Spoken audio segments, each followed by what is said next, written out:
preparation para sa Star Magic Ball mula kay MJ. MJ? Thank you, Iya. Alam mo, sa darating na Sabado na nga, gaganapin ang ika-anim na Star Magic Ball. Puspusan na ang paghahanda at pagka-practice ng ating mga kapamilya stars. Binisita ko sila habang nagpa-practice sa iba't ibang lugar at inalam ko rin, Iya, kung sino ang mga magkakatabi sa table. Narito ang ilang eksena sa paghahanda ng ating mga kapamilya celebrities. Ngayong Sabado na ang ika-anim na taon ng Star Magic Ball.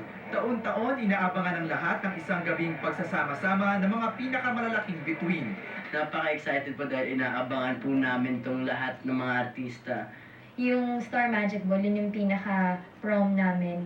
Tapos, basta parang kayo-kayong friends sa showbiz. Puspusan na ang paghahanda ng mga organizers para sa Mala Hollywood affair na ito. The theme is black and white. So we will drape the ballroom in all white. There are 3 ballrooms, but we're only using 2 ballrooms for the dinner. Okay. And the other ballroom, which is for after party.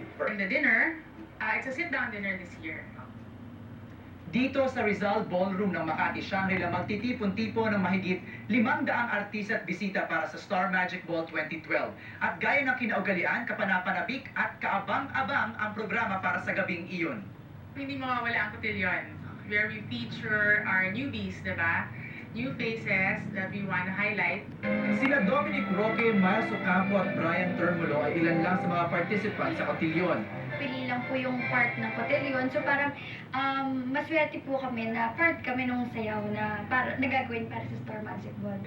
May mga production numbers ding hinanda sa pangunguna ni Maestro Ryan Cayabyab at awarding ceremonies para sa Best Dressed, Couple of the Night at marami pang iba.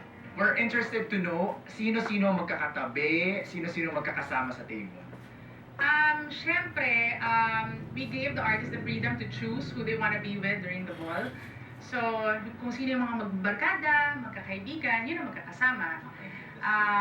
Nandiyan syempre ang Walang Hanggan, The ASAP, Banana Split, Love You, Princess and I, yan, mga magkakasama yan.